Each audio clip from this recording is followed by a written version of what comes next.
Hello there, Dr. Onalee here, host of Coming Home. It is my intention to help you fully come home to your heart, who you were created to be after being with a narcissist. A little side note here because I think it's important and I think you're going to like it. At the time of this recording, I decided to do something I have not done in my business in many, many years, and that is I opened up a few spaces to get on a free 30-minute one-to-one with me. My intention is to connect with you. I have so many new people in my audience. We've reached so many more people, and I want to get on the phone with as many people as I can. My intention is to help you fully let the narcissist go, fully start to prepare for your soulmate, and just help you with some clarity, some encouragement, some support if you're going through a divorce, contemplating a divorce, or you're finally ready to attract and be with your soulmate. So the link is going to be below. And my only thing is, I gotta say it, is please only book if you 100% are going to make it to that slot. This really respects all of my other clients, other people who aren't able to book at that time. I say no to other speaking commitments and other clients as well in order to be at that time slot. So if you know yourself and you know you're a little wishy-washy or flaky, don't book the call. I take my schedule really seriously and who I work with, I really like to respect. So if you know, though, you're the kind of person who's going to show up to the call, you're going to be on time, you're willing to do the work, you're the kind of person I want to get on the phone with. So that link is below. I want to go ahead and talk to you today about how this relationship is not going to end unless you are the one to end it. When you're dealing with a narcissist or an avoidant, the cycle never ends with them. You see this, you know this. How many years have you been entangled with this person? It doesn't just end. And you might even be wondering, well, even though they're having affairs with other people, they're still on the dating apps. Other people are involved. Why don't they just go be happy with that person? Why do they need to hold on to me? Why do they need to keep me around? Why? Because you're the main supply. When you're the main supply, they get things from you. They get your love. They get your empathy. You take care of them. Most likely financially provide and support, or at least make sure everything's running good. They know that you're always going to be there. You're going to clean up for them. Especially if you have children, you're going to be the one taking care of the children. They are not going to want to lose you, the main supply, no matter what. And because they've gotten away with so much bullshit, even before you probably were married or in a long-term relationship, they don't think you're ever going to leave. So they want to have their cake and eat it too. This is a sure sign that you're dealing with a narcissist or an avoidant person. They never jump and dive all the way in. That's one of their defects is that they can't fully open their heart to love and intimacy. And so they always have people on the side. They always have reservations on the side. They always will be a little bit hesitant to fully committing and going all in.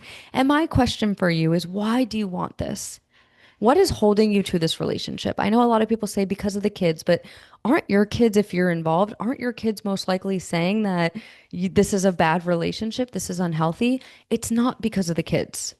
It is because something within you is addicted to the cycle. This person love bombs you, they hook you, they discard you. They love bomb you, they hook you, they discard you. Over and over and over and over again. So, right when you're about to leave, or you're done, or you're serious about filing for divorce, or you actually filed for divorce, they hook you back in.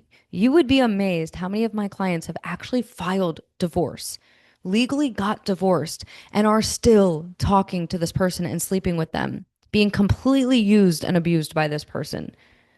Divorce is done. Divorce means we're getting the law involved. Divorce means we have signed a contract to be done with this relationship. And I know I got to be a little bit serious here because I see how damaging it is. You got to the point where you wanted to get divorced. I guarantee you were probably the one to file for divorce. Am I right? Yes. You did it for a reason. Why did you get divorced? Why did you break up with them? Why did you block them?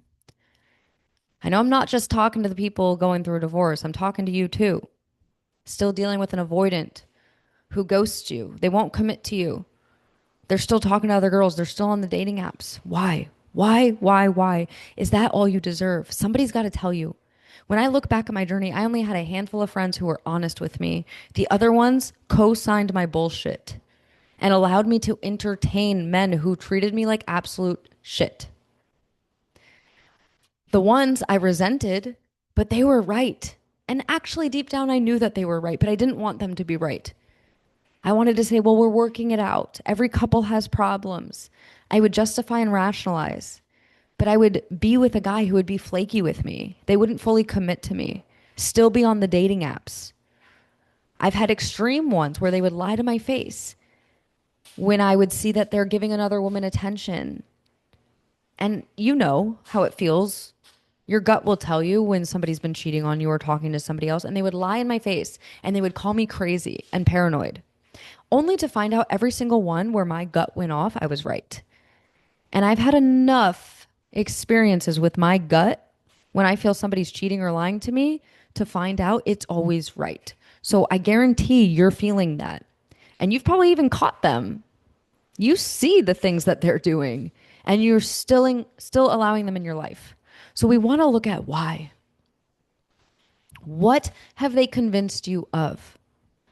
What a lot of my clients tell me when they start working with me is the narcissist tries to make them feel like they are the ones breaking up the family. They are the ones giving up on love. Narcissists love to guilt you, they love to project onto you, and they love to blame you. They want to get you into a frenzy where you doubt yourself and you maybe even start to think, am I a narcissist? Am I selfish?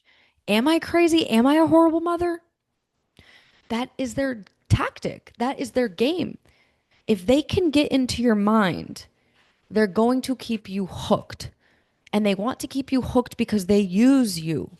They get so much from you. You're an amazing person to them. You bend over backwards. You jump through every hoop. You are loyal to the bone.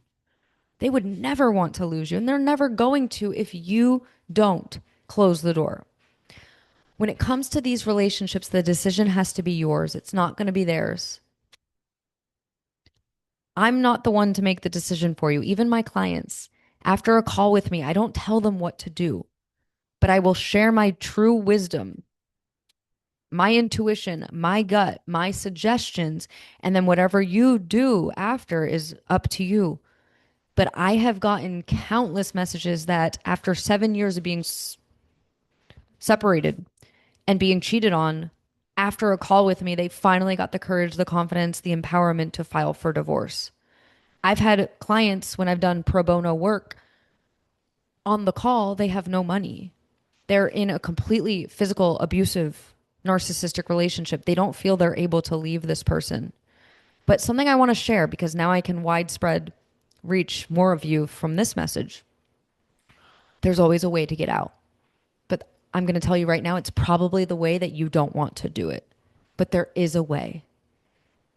There are shelters, there are hotlines. It might be your parents' house, it might be your grandparents' house, it might be your aunt, it might be your sister. I don't know, but I've seen it all. And I just know that it's probably the most inconvenient one that's going to require all of your courage and all of your humility. But I promise you, you're never trapped, you're never stuck.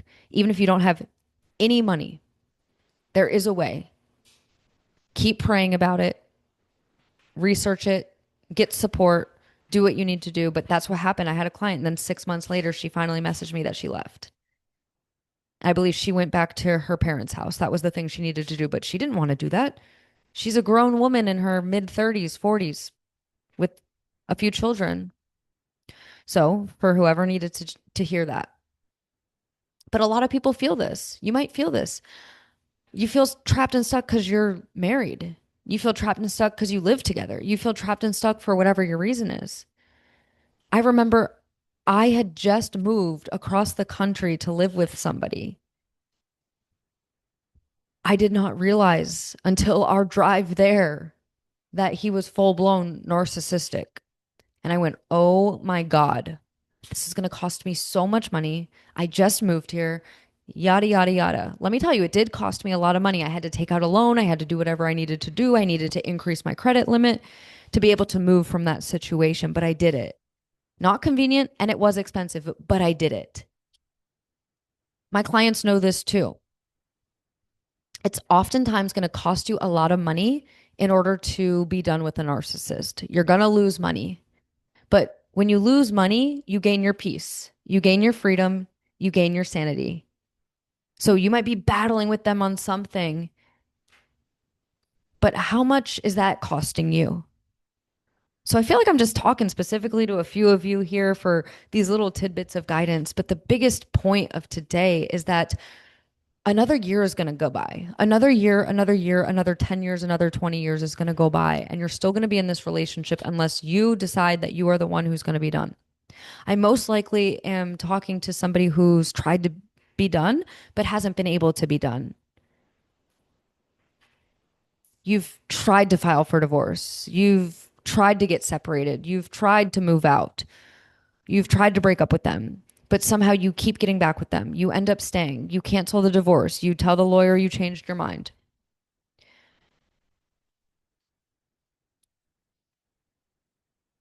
What have you experienced every time after you decided to let them back in or give them another chance? It was probably good at first, right? They stepped it up. They were loving. Maybe they were even how they were in the beginning. What happened a month later, 2 months later, 6 months later? I'm going to be the one who's going to be that voice of reason in your life after my own journey of many narcissistic relationships and coaching thousands of people over the past 8 years. This is your one life. How many years have been spent in pure misery? Because when you're with a narcissist or an avoidant, you don't have peace. You don't have joy. Your health is not good. Your finances have not been the best. And some occasions, you might be okay in some of those areas because it's been your outlet, or you make sure that that area doesn't go. But a majority of people, you're suffering. You're not thriving. Let's just say that because everybody's different. But what I want to sum it up to is you're not living to your full expression. You're not living your full potential. You're not at your highest capacity of health and love and joy and fitness, your finances, your purpose, your mission. I know it. If you're in a narcissistic relationship or still intertangled and ruminating about one, you are not at your best and you know it. You wouldn't be here listening to this. You wouldn't still be listening. You would have turned this off a few minutes ago. So now this is good because it's you and me. Picture it as if you're in this living room with me and we are having an honest, open chat. Tell me what's on your heart. How many chances have you given this person? How do they make you feel? Do you feel like you're not fully chosen? That they see right through you? That they are okay with or without you? They don't see the true beauty, magnificence within you, the brilliance within you? Do they make you feel like you're not enough? Do you feel like you're even heard by them? Or do you feel like they just don't even see you or recognize you or know how lucky they are to be with someone as amazing as you and you chose to be with them? A narcissist wants to bring you down because you actually are a very bright and shiny, beautiful, powerful person. They know that. And they know they don't really have anything to bring to the table. So what they do is they target somebody like you who just hasn't fully owned their confidence and their self-worth and their connection with their creator. Because if you did, you wouldn't be a match to them. This is your wake-up call. This is where you stop believing the lies that they are saying, trying to bring you down, because when they bring you down, that's how it makes it look like you're lucky to be with them. But when you zoom out, you would see that they have nothing to offer you other than bringing you down. And every time you try to leave, they give you these little breadcrumbs and these little bursts of hope, but nothing actually truly changes.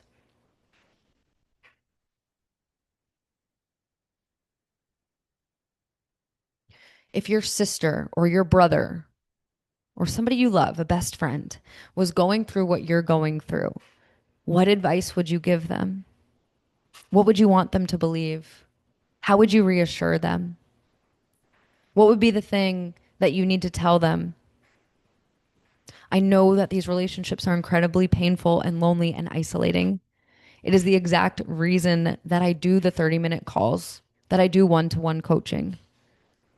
There's many other things I could do in my business that are much more profitable and don't require as much of my time. People in my industry would say not to do this. I don't need to do this. Even my best friend, marketing coach, 7-figure business consultant. This would not be what she would be telling me to do. But this is what works for me. And I know my people and I know my clients. And I know that there might be fear of getting on the phone and actually telling somebody what you're actually going through and to actually make a decision and make a move. Going through divorce and break up with a narcissist can create so much shame and so much pain and so much anxiety and just really low, dark frequencies and feelings and experiences. And most of us will isolate. And I know what that's like. And so, this is my intention with getting on the call with me or doing one to one coaching with me, especially now when I still do have capacity to be able to do this. It's your space to feel heard, to feel seen. I want to discover the main wound or what's keeping you in this relationship or attracted to them. My intention is that you feel like you're not crazy, you get some relief, and after the call, you know what your decisions are, and you know that you're okay no matter what. And so, if this episode has resonated with you, which I'm assuming it has, and you've never been on a call with me or you're not an existing client, then go ahead, click the link below, book that call. Whatever resonates with you below, my just intention is get support, do something. Don't be stuck in this alone. Don't isolate anymore. I know your friends and your family might not get it, and they're probably sick of hearing you talk about it and seeing you go back and forth. My intention with this podcast, with my free content, my Instagram, the call, my No More Narcissist course, Man Empower, Woman Empower course, is for you to heal, for you to come home to yourself, for you to know your worth, for you to actually recover from narcissistic relationships. Because I promise you, if anyone was addicted to narcissists on this planet, it was me. And I spent over $100,000 trying to get the solution, and nothing worked for me until I approached it as if it was a addiction. And I worked a 12-step program, and then I created a 4-step program. The answer's there. The solution is there. So stay willing, stay open, keep hanging around. You're going to keep feeling more clear, more supported, and more empowered. Have an amazing rest of your day. I'm so grateful that you're here. And go ahead and take even one action step after what you heard today. I'll be talking to you in the next one.